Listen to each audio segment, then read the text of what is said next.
like clock. I can't stop. Fuck around, make my 40 pop.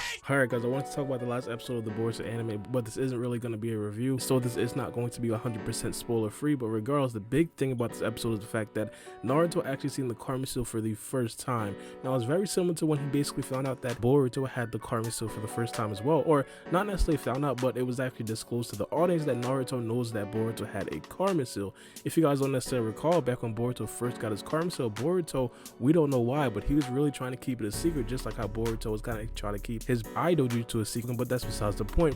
Boruto was trying to keep the secret from Naruto, and of course Naruto said that Sasuke actually told him about the Karma Seal. Now during that time, Naruto was extremely nonchalant, and that's exactly what Naruto basically represented in this episode right here. When he first seen Kawaki's Karma Seal, of course, it's very interesting for a lot of the fan base out there. It's something completely brand new, but Naruto still looks as stoic as ever, and I think it's because Naruto isn't necessarily that troubled. Naruto basically seen a lot of things back in his past. Naruto seen curse marks, he's seen sage voice, so this right here wouldn't necessarily be anything too rattling for Naruto, and I'm pretty sure it's not necessarily going to be anything too rattling for the higher upper tier Joneans as well. But one thing that we could definitely count on is the fact that Naruto is definitely going to be trying to gather a lot more information about Boruto and Kawaki's Karma Seal in the future, and that could possibly be one of the reasons why Naruto actually does want to move Kawaki in along with Boruto and himself. Now one of the first things that I'm pretty sure Naruto is probably going to try to do is actually have Boruto and Kawaki spar. This is probably going to be one of the more interesting scenes. Of course, it's not necessarily going to have the same stakes as if Boruto and Kawaki were to actually meet up or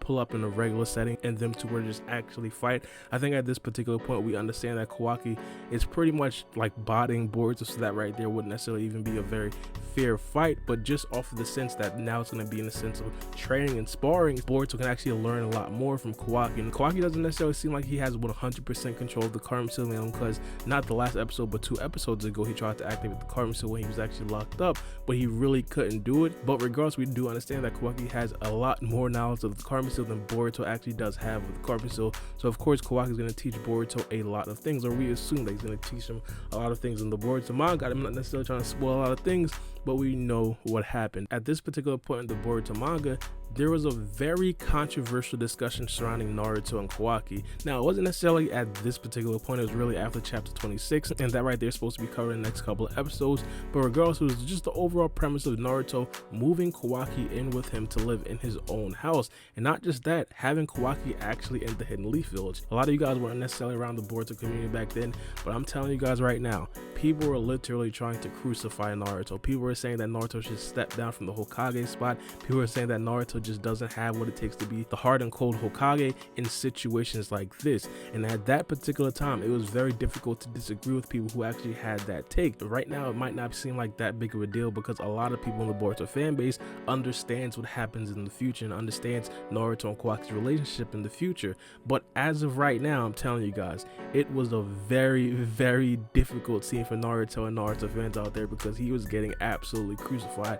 Now let me just set the scene real quick. First things first, we understood that Kawaki was going to be the #1 priority for the Kata organization. We understood the Kata organization was going to be the big bad organization, and for Naruto to basically take in a member of this big bad group that Naruto had knowledge of, that he understood that he was going to eventually have to fight against, and basically not have him be restrained or anything like that, it didn't necessarily look the best. And especially because Kawaki was a kid and it seemed like he definitely had a lot of loyalties to the Kata organization. Now we understood that Kawaki was talking out against the Kata organization, but we thought it could have possibly been a situation where Sasuke was also talking out against Orochimaru and basically literally fighting against Orochimaru, but eventually he went back to Orochimaru. Now this could definitely still be the case where Kawaki eventually goes back to the Kata organization.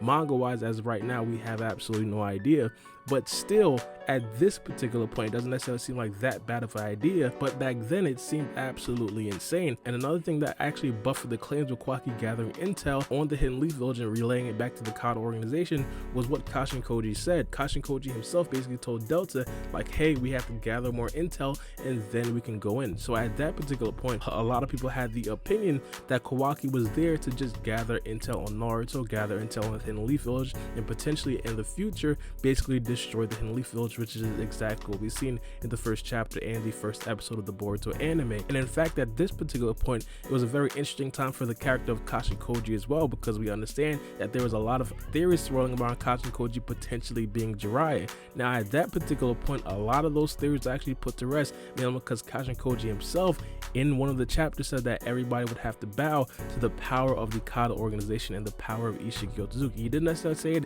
exactly like that. I'm going to put the quote on the screen, but you guys get my gist. So that right there pretty much reaffirmed his allegiance to the Kata organization. So we all thought that, hey, those theories were actually put to rest. But of course, those theories are actually brought back up in the following chapters as well. Now I do want to still kind of ask a question, like in a retrospect, was this a good idea? Now here's where the manga spoilers come in. I'm going to talk a little bit about the manga. Right now it seems that Naruto, Boruto, and Kawaki, they have a very family type of relationship.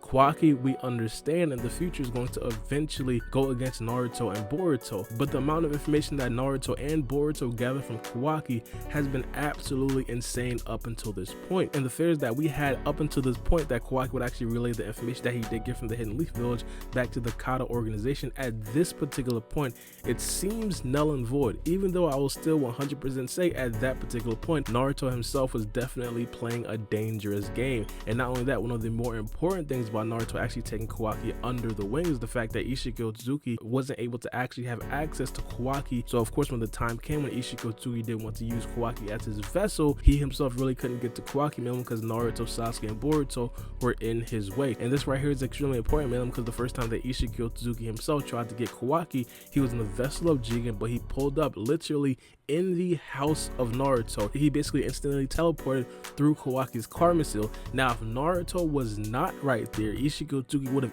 easily taken Kawaki. For example, if Kawaki was like in a dungeon underground or something like that in the bowels of the Hidden Leaf Village, Ishiki Otozuki would have easily been able to take Kawaki. But because Kawaki was so close to Naruto, it was a little bit difficult for Ishiki Otozuki to actually acquire Kawaki.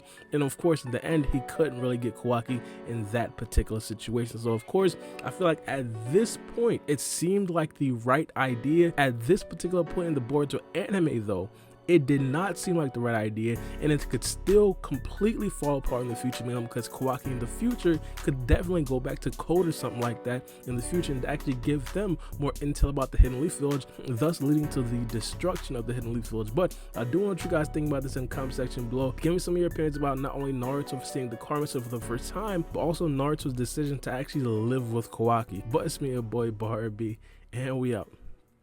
It's a knife.